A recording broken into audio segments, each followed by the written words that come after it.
we are now on the topic composing with AI, and the stage is yours. We are really looking forward to learn from you. Thank you. Thank you. Yeah, maybe a few words about myself. I'm an innovation consultant. I currently consult Warner Music. Jovanka and I, we've met quite a few times already at a few panels before, so it's great to see you again as well. And great to also see you, Walter. We haven't had the luck yet to talk with each other. Before we dive deeper into the topic, we decided that it might make sense to differentiate between different things that we will be talking about. For example, we have tools that enable creativity and help composing, which is also called augmented intelligence, tools that enhance human intelligence rather than to replace it. And then we also have tools that compose from scratch. I think it's also important to differentiate between different use cases for music. And I think in this context, it would be great if we quickly talk about the words creativity and art. Maybe just shortly, because I know this can also fill a whole panel, those two topics, but maybe you just try to give your definition of creativity and arts very quickly. Maybe Jovanka?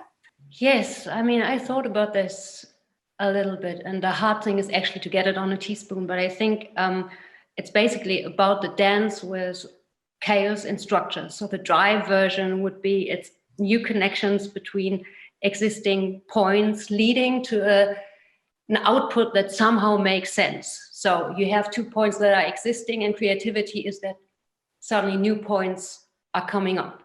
Mm-hmm. So I think fearless association and curiosity combined with the ability to structure and the ability to express is a good start. Yes, for me, that's creativity. And for you, Walter? I think creativity, nice to meet all of you. Creativity is a very specific form of communication. And now we're talking probably about creativity in music. We are at the Karajan Music Tech. And I like to ask the audience a question back, what is music? And if it's such a simple question, which barely anybody could answer in one simple sentence without describing it. It's like it's easy to describe it. How could you define music? And the best answer I've ever seen, unfortunately not heard, was Werzowa's, music is organized sound. And to me, that totally hits it. And that brings also the connection to AI, that brings the connection to composers writing by hand or on electronics or using tools which are quite different, and justifies the whole gamut of communication. That's funny because for me, organized sound is not enough. Like if it's, because I've heard some you can organize sounds and it's still not, if there's not an wish to express something behind it. Like it's, I don't really see the music. For me, it's more a wordless language. You know, you bring up a great point, but there is music out there. Somebody quote and feel intention and the right balance of surprise and expectation.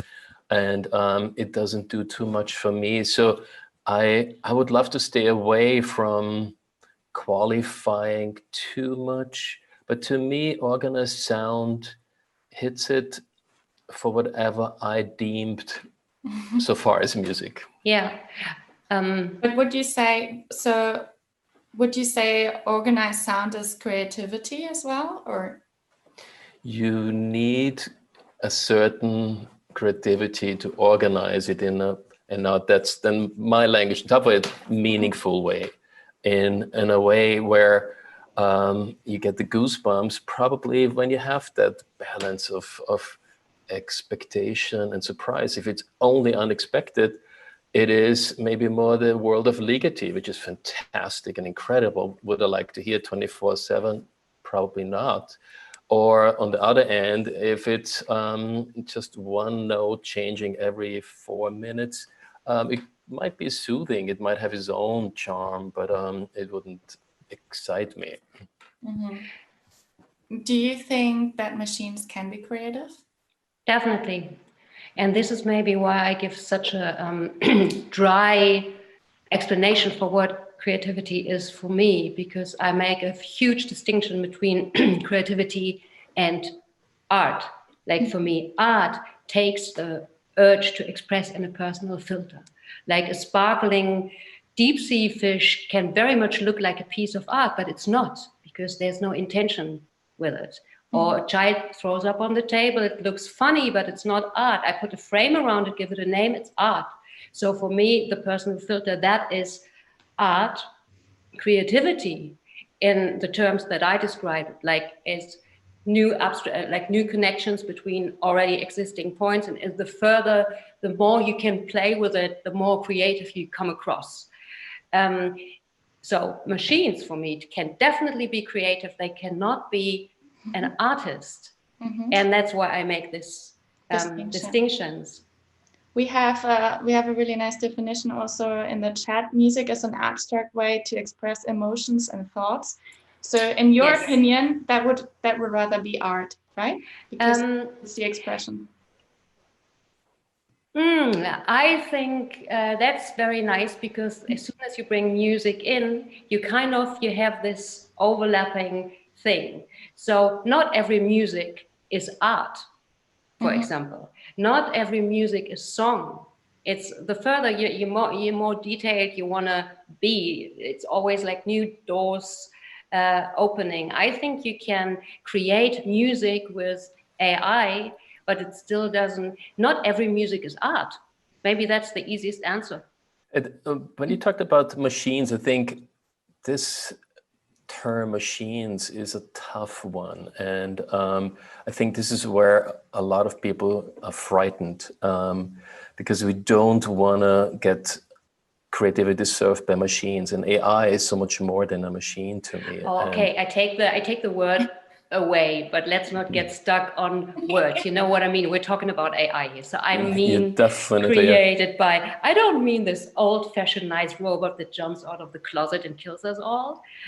So by machine, I meant, like if you say machine learning, you're not referring to an old robot. You're usually referring to... Of course not. Okay. Yeah, of course not. Let's move on.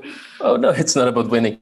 To me, AI is an incredible expansion of our creativity and wonderful tool. And when we think any art and any, like even faculty has tools, you wouldn't think to take away a calculator for mathematicians, and mathematicians, since they have calculators and computers, come out with incredible new things and find universes. And I think it's a tool which brings us in the future, and we might forget the mundane, hopefully. Our kids can't really calculate anymore. They have a problem to add, like to say 15 times 20 is whatever. But does it make somebody smarter or less smart knowing that answer? But using those new tools, I think, brings us into a world which is new complexity, and we humans always wanted to be a little bit more complex. We see that art is growing in a sense and has maybe more information now than it used to have 5,000 years ago. And AI is just the best tool for that. Yes, and I hope absolutely. the guy behind will agree. Yes. It actually looks really nice with the hair around you. You have this. I would just like to answer really quickly to that. Sure. That's okay. I think now you hit something very interesting, because I totally believe that AI can make us more creative. I mean, that's my whole point in talking to musicians about AI, and actually as a dialogue partner, as a muse, as so many more things, assistant, whatever, inspirational partner, whatever. It can be fantastic. And I'm always surprised, like, what's new. And yes, I've seen beautiful outcome.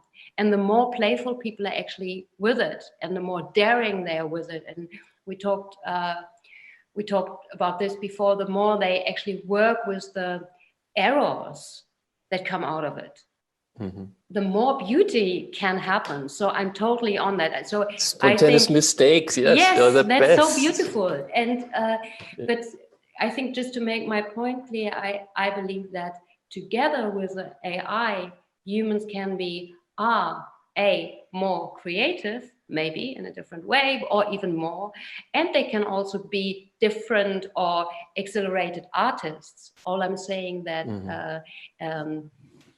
algorithm or a neural network cannot be an artist, and that is just my take on it. It can be totally creative, and in combination with a human, it can even create art, but the artist part is in the human.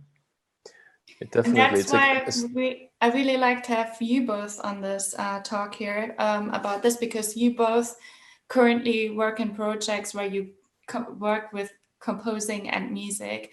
And I would love to dive deeper on this now a little bit.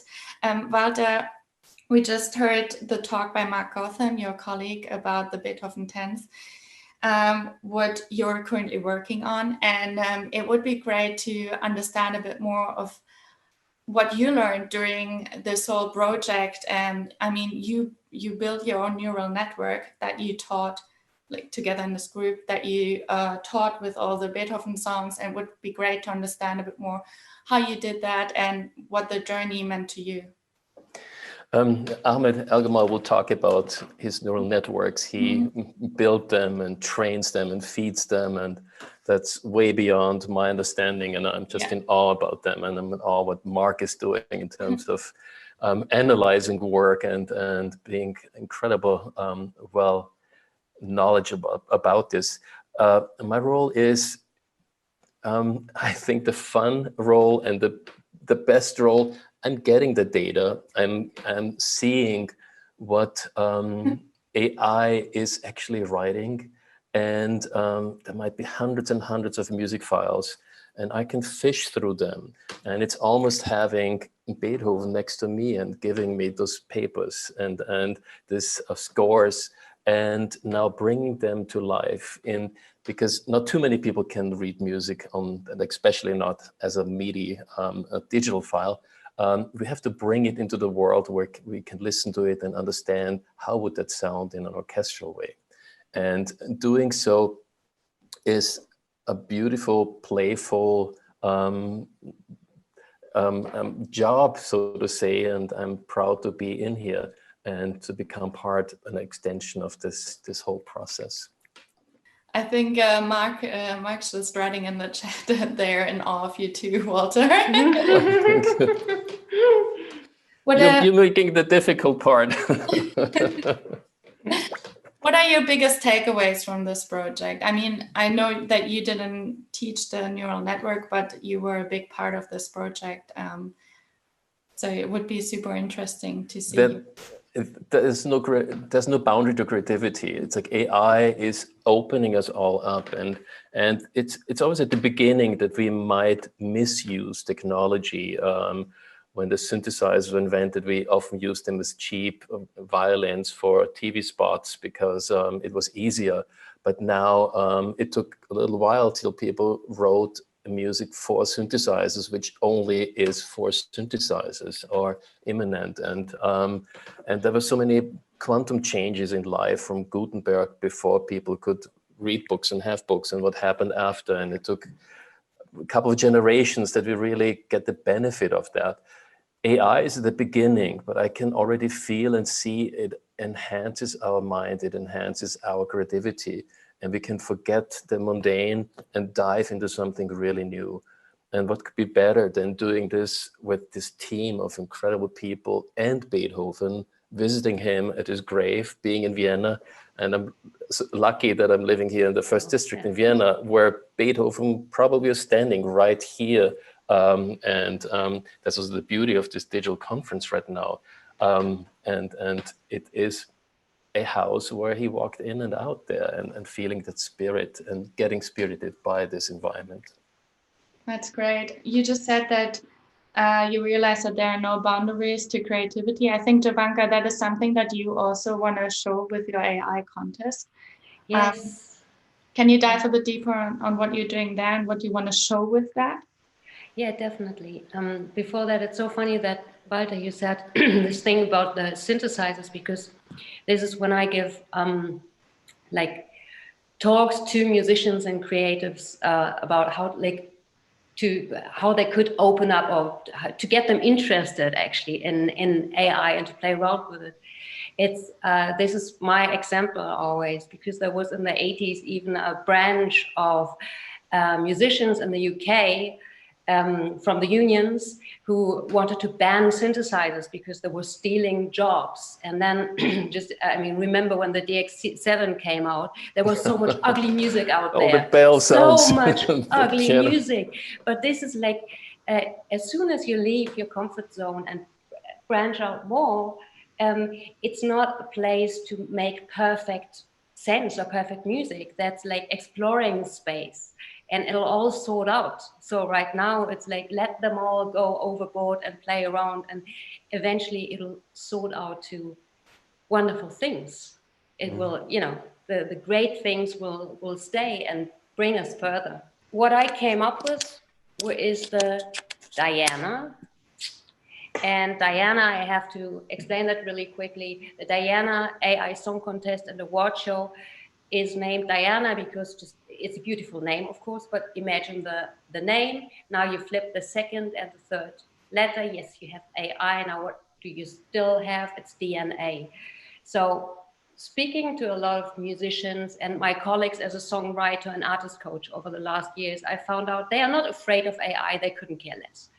I think fair enough, but it's about time to wrap your mind around this. Otherwise, you won't know where it hit you. So I also know that you can't press creatives into learning something. You got to lure them in, you got to make them interested. And I like that. So the idea was with this Diana AI Song Contest to set up a writing camp where pre-selected musicians get the chance. We're in a team of 2 humans to create a song using AI, different applications. For music generation, but also for lyric generation, like lyric writing with open source, different things, and get them into this, like get them hands-on being creative with this. Meanwhile, I would like to share something about tools, because on this path we are on with Beethoven 10, there are a lot of people amazed about what is possible and really into it. And there are, of course, some people a little bit afraid of it, and there are the naysayers in every level of their lives. And some of those we could convince by just saying even Beethoven used tools. And to me, when I was in Bonn at the Beethoven House, for me, one of the best exhibits there was that little feather which Beethoven used to write his music. And that is a tool. Without this little tool, which is from the left side of a goose because he was right-handed, we wouldn't have this amazing work. And this is just a feather of a goose. And if you think there is a AI algorithm out there, this is a tool. It's helping us. It is a conduit for ideas. It is an amazing student. You can teach AI in one night the art of the fugue, and AI understands it. And I would like to say she to AI. We don't really know the gender, but probably is. That's something probably Ahmed will get into detail in the next couple of minutes. Or Matthias, as you on here, do you think AI is a she or he? Where would you see our friend? Should I? Yeah. Continue, because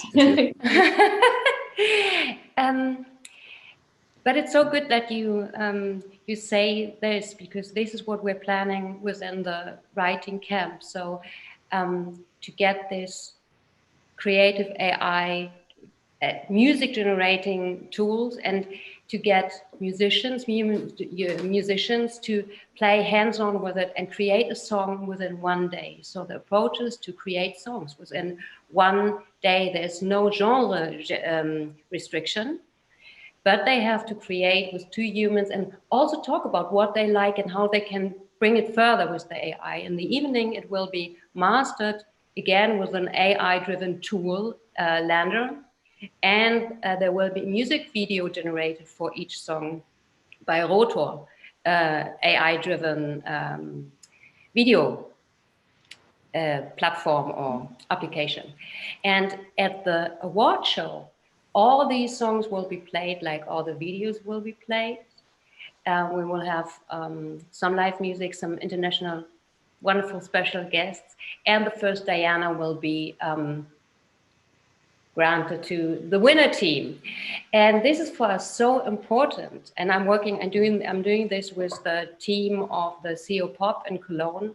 And this entertainment factor is so important because I really want to get it into the fun area and want to lure people in to try it out, like get a taste for it. And I think the more dry it comes across and the more serious it comes across, the more people think, it might be weird, or no, it might take away from my creativity. And the easier we make it look, the better it is. So this will be, we are funded for 3 years. And in the first year, that's why I've chosen really simple AI applications that are really safe and working on your laptop, and you can go into a dialogue really quick.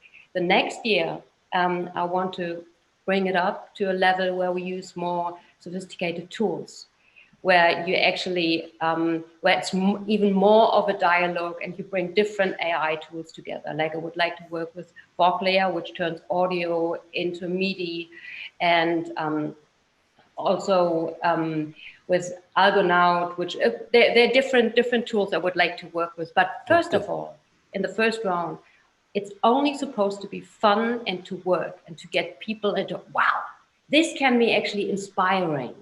So this is really our goal, to fuel this creative, playful exchange. So you want to take away the fear from people that AI might be there to replace their jobs, or? No, because I think musicians are not really afraid. Like musicians are not so interested yet, at least when it comes to pop or jazz or rock music, or the people I know of or work with. But you have to get them interested. It's not enough to be interested to listen to a talk for an evening. In order to get out of the tool set you already know and you can work with, and to go to something really new and to play around and to give it the space, you got to be intrigued.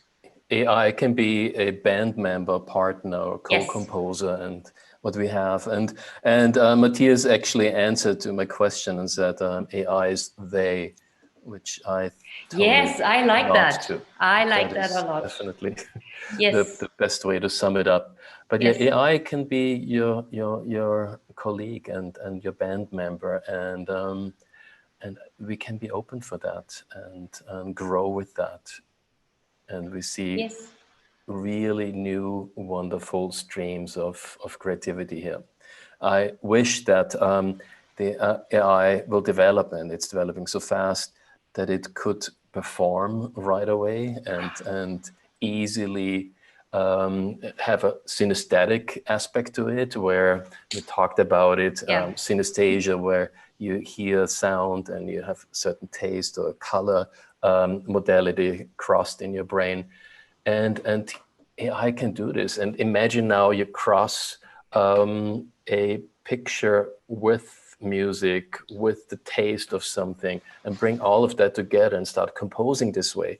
This is something humans couldn't easily do. We all get influenced by the environment, but with AI, you can really input whatever you want to and mash it up and see what's happening. And that is, back to you again, that is fun. Yeah. So it's so funny because I just have to reply really quick. I was yesterday reading up on audio style transfer. because I picked up my old project was creating a artificial pop star, which I was signed for at Universal in 2014, and we were too early. So I just picked it back up again with a studio, and I thought, if I want to create a singer, how would I do that? And then I looked up and read up on audio style transfer, and then I thought, oh, I don't know, like, especially where they are now, but it's so great. Do you know WaveNet? What they do with DeepMind? Yes. I really like that. I really like that, but in order to really create a singer, I would have to create the sound before. And do you know the Ansys Super? No. Ansys Super, that is actually beautiful. It's a collaboration with the Google Creative Lab. And it combines, like, it takes you put in two different sounds, a zither and a flute, and it combines the features of two, and you can create a totally new sound. Yeah. And I want to do that with vocals. Yeah, AI Duet has that as well, like the Google engine, which is like a very playful way. And again, a tool to open AI to kids and playful people and engage them in a great way. Totally, and it's so nice that you picked up on this synesthesia app synesthesia idea, because that was when I just started to even be interested in AI.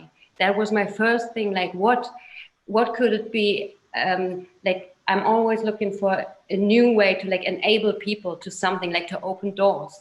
And for me, it helps me so much to deal with, like, seeing sounds and so it's like, this could be, we could work on this. We should work on this, and it could help. And in creating music, it could be inspiring without even giving us music. It could inspire us by colors, by biofeedback, by whatever. And so I love that. Yeah, combining aspects, bringing in medicine and health and architecture and all of those, like, departments, and mesh them together. And I think this is where our brains can comprehend yet. It's like the fifth and sixth dimension, and in AI we can do that. And so I'm really looking forward to explore that more, and I'm very thankful to be part of this project. It's really great to see how both of you are so excited about AI and creativity. Are there currently any tools that you already use on a regular basis? Ahmed Elgamal is the best out there. It's like once you work with him, you don't touch any of those little things around you. Oops, you almost said machines, right? Almost. I stopped myself. Yeah. You're very attentive.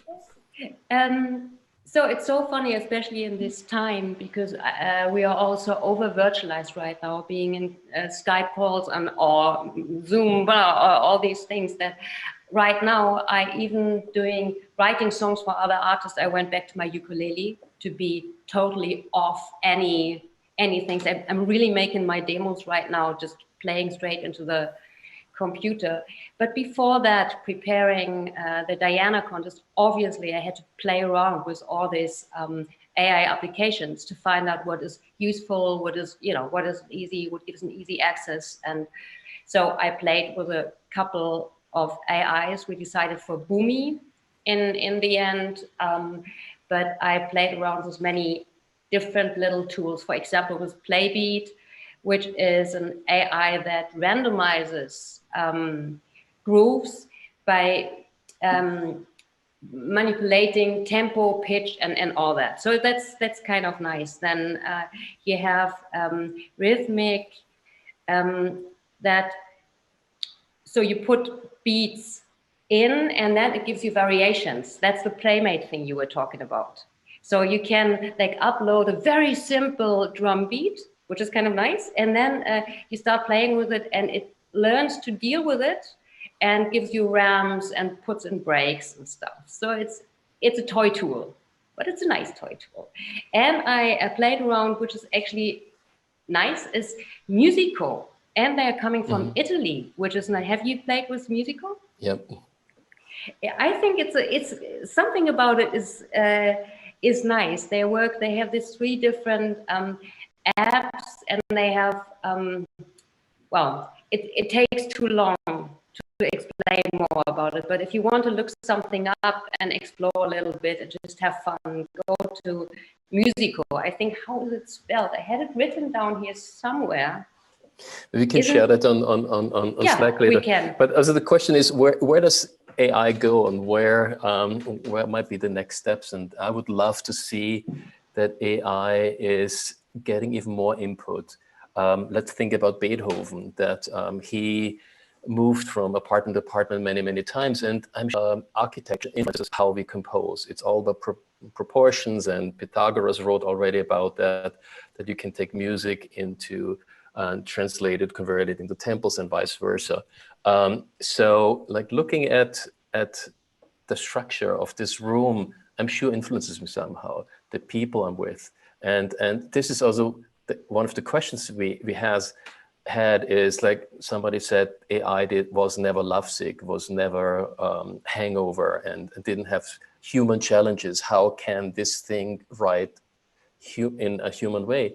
And I think the AI is actually reading all that output from Beethoven, all his drama, all his angst, all his joy, all his stamina, is ingesting it and interpreting it. So it's all in there.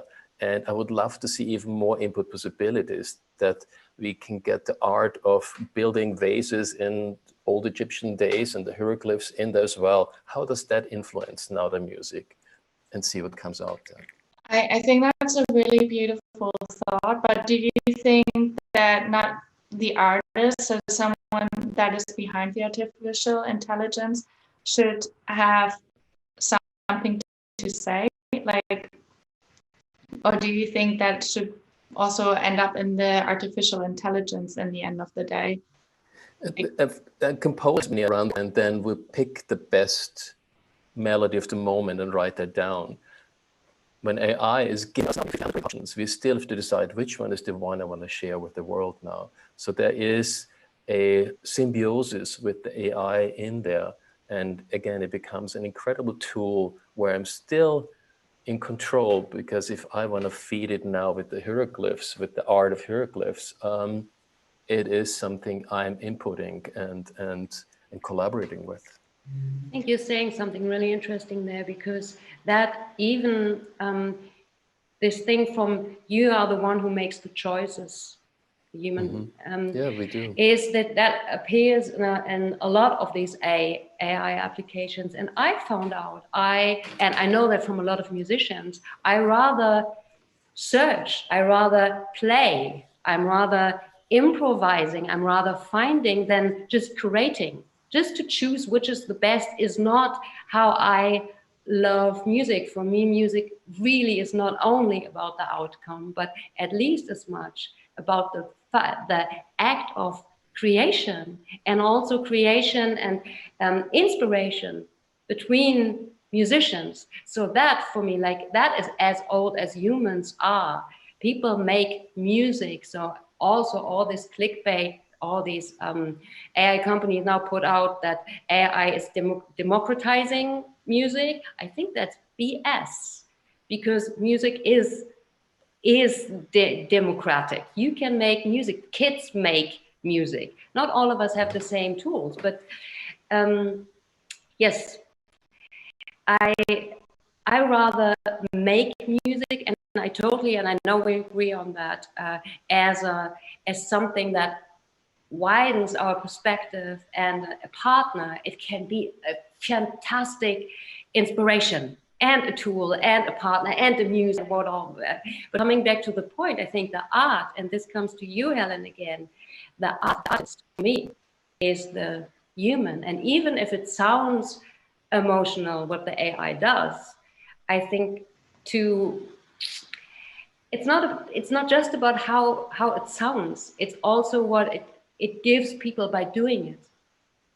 Like, I can relieve pain by playing music as well. So that is another part that's not in the equation right now. I just wanted to bring it in.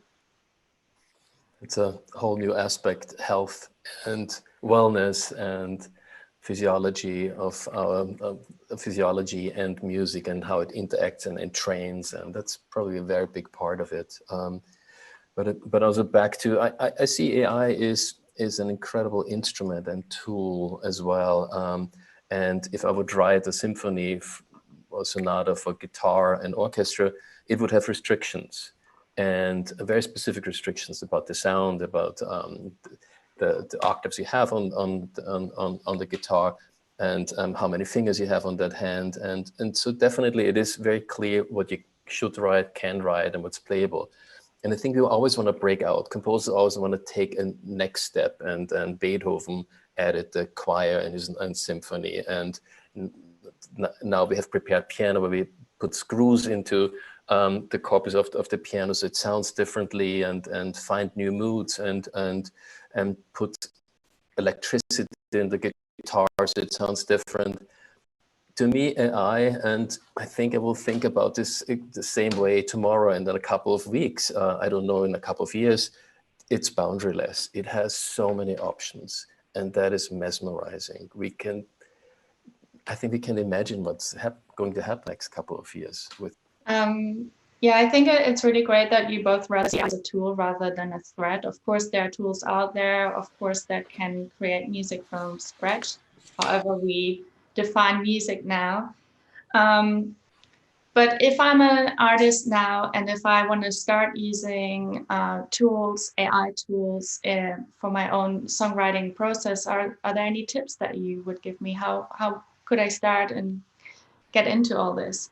I would really start with things. First of all, there are some applications you can only use on your handy, on your phone. I wouldn't do that in the beginning. If you're a musician and you want to start with these things that work on your desktop. And there are, like, we will have all these links later on, but all the little AIs I named are basically a very good way to start. And for example, play beat, rhythmics, music, or just to get a feel of it, you can, what I really like, and that is one of my favorite things, and I was actually impressed with it, is Voclia from Abbey Road Red Studio. Mm-hmm. So that is just because it takes up on your, it turns your audio into MIDI. You sing in it, you're in a studio and you have the song in your head, but you can't get it out so quick. So you just sing it in. Voclia learns, like, gets to know you, and learns that if you make a certain sound, that's a bass. If you make a certain sound, that's a string, la la la, and you can pile it up. So you're able to create a demo in a very short time, and you can feed it with the sounds like it transforms your singing into MIDI. Means you can feed it with sounds you like you have this different. It plays the drum beats or the drum sounds you like, and it takes the violin you like, and la la la. And that is so great because it makes it. It helps you not to be stopped short in your flow just because you're not technically there. And that is just beautiful. And that is just a wake-up moment for musicians. So I think that is a good tool. Yeah, right. I think it depends on the age group and the knowledge about the world of computers. And for everybody, there's something out there. And that's the greatness of the times now. And especially the kids those days are thinking so much better into that world and can use it as a creative tool. There are no boundaries. And I'm at a generation where I sometimes still struggle to understand it. And I have to admit, I'm in awe what my son can do. It's like, it's just, it feels so light. And I think there will be so much more creative output from that generation because they embrace the digital world in a very different way. Absolutely. It's so funny because that's what I noticed too, but also there's a whole, this huge difference between how non-musicians approach AI or music AI mm-hmm. or musicians. Like, and then there are the electronic musicians who are so used to nerd around in sample libraries anyway, so they are more open to it. And there are other musicians coming from just another background, both great musicians, but they have a different way. And not all of them are against it, but they have a different approach and they might pick a different tool. Yeah, and also these music generating AIs, they are purely for creating audio backdrops for video content. And they're like Amper is a strong, great AI to do so, but it doesn't really make you creative. It's still creating music. And it's very useful because you can tell it how long it should be, how fast it should be, the style it should have. You can even pick the bass line you like. You can download stems. You can even tell it where the eclipse is, like at point 22. You want to have an accent or whatever. So it's very useful, but it doesn't really make you creative. And Helen, if your question was as a musician, what is a good way to take your first step into that world? I would just start with something that that allows you to be very inspired by it, because that will lure you in deeper to get more, even into more sophisticated AIs. Inspiration, I love that word, is to hear or see something new and which has a new effect on you. And I love this about the Institute, that they're not only classical music, they are embracing the innovations. And I wish, and maybe coronavirus has that, like this one advantage here, that we can share more immediately. I could bring you and anybody into my studio now and show and share stuff, and then another person might show something again, and we inspire each other in a way easier manner than 3-4 months ago. It is working. There are hundreds of people online right now and hopefully getting inspired what we're sharing. And let's just do more of those. Just play some music, some sound for me and inspire me, and I'll play something for you, and we fire it back and forth, and maybe something is growing, maybe we hate it. It's also an amazing emotion, and we'll never talk again, but it is, I'm sure it's inspiring. Yes, I think you say again that I really like that point, because as bad as the situation right now is, and I'm actually finding out how much I thought I don't really identify as a human right now. I do. I'm a mammal. I miss hugs, for example. So it's a very weird time. But on the other hand, human beings wake up very quickly to the digital age. And so many things I talked about like half a year before, and it's still people considered as science fiction. Suddenly they are very open to it. And people I work with, and like I'm just right now consulting people at Universal Music, and suddenly they ask me about these things. And I love it. And this not only goes for music creating AI, but anyway for digital tools. Do you know, what was the name? Universal Everything, for example. If you are into architecture and motion capture and all that, I will send you that link. They are amazing, and they make VR, AI-driven VR experiences where you're among like a million things and you are part of an experience, and all the things around you behave in an intelligent way. For example, like, and there is, what was this name? I had it down somewhere too. It's not Wave AI, I think, or Wave VR it is. And they have an VR platform, like a boiler room where you can meet up fans from all over the world. It has to do with AI too, and they are concerts. So they are VR live concerts, and you meet your pals from Australia in the VR space, visiting a concert, a live concert. That just opens a whole new world. That's really, really beautiful. And in terms of, I saw one of the question was, can it really be a band member? When you said that it can. If you are doubting this, and I know there's only one out I can name now, but please look up Shimon. It's this beautiful, it's actually a robot that can improvise. Beautiful. Just look it up. It's weird. Walter, do you know Shimon? I've heard about it, but I've not seen. I sent you a link. I think sweet. I think we should collect all the links, all the tools that we just talked about, and maybe put them into the Slack group so everyone can look it up if they're interested in it. Shimon is on tour with a jazz band.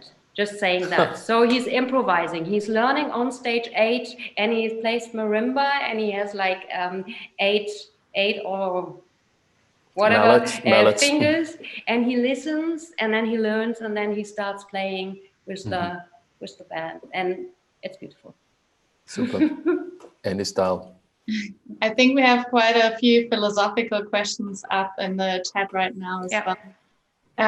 But I think we have 10 minutes left, so maybe we just open up for questions now. Thank you, everyone, for this really great talk. My question would, do you see me? Okay.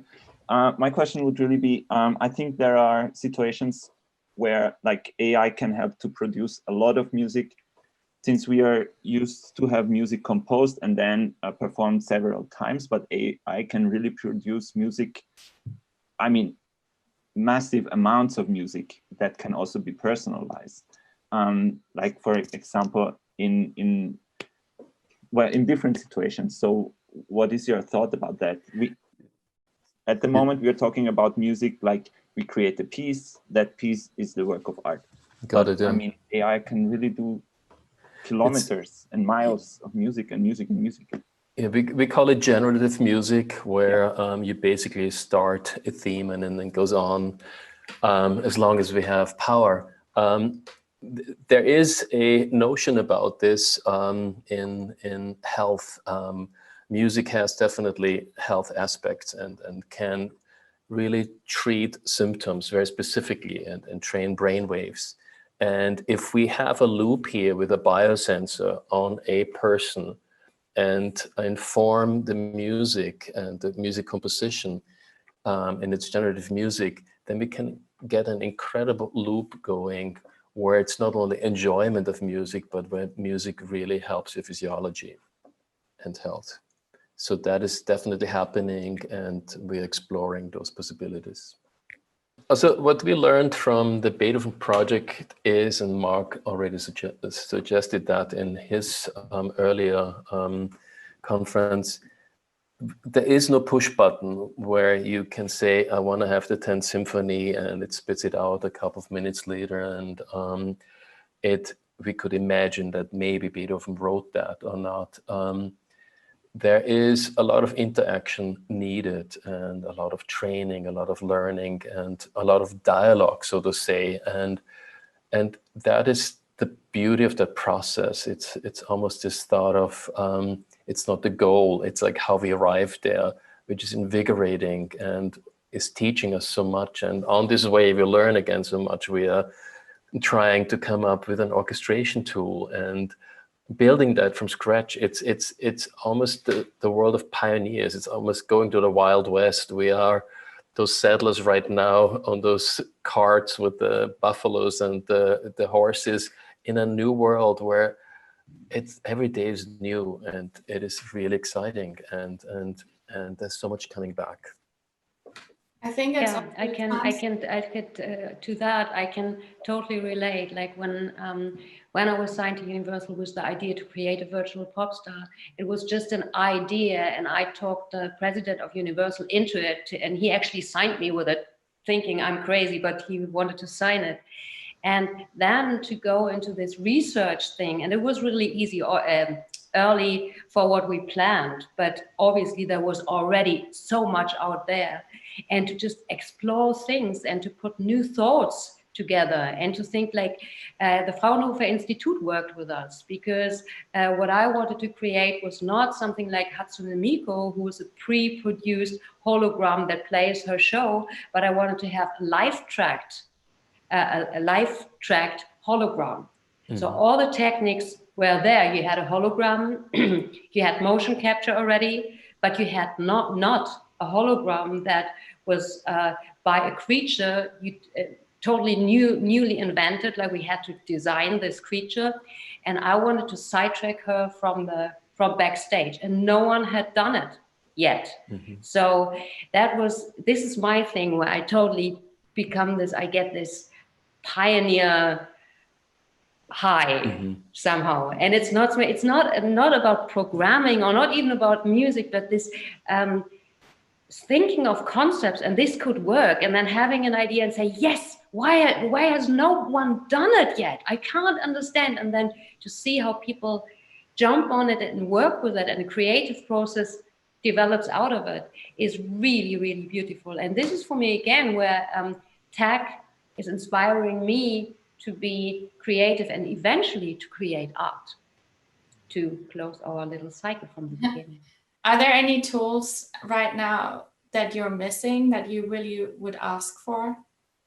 Well, as I said, for me, this Zyna, I called her Zyna, this synesthetic AI, and you could go in so many different directions with it. That would be something I would love to explore and to see how it could be useful for humans and in what areas, because you can obviously use it in the health area, but also in the art area or in so whatever. I think a little bit there are different areas I would like to explore that more, and to dive more into this improvisation thing, because improvisation, musical improvisation, is the most scary thing for a lot musicians, but it's the most freeing thing at the same time. So if you could have an AI partner who gets to know you and is kind of,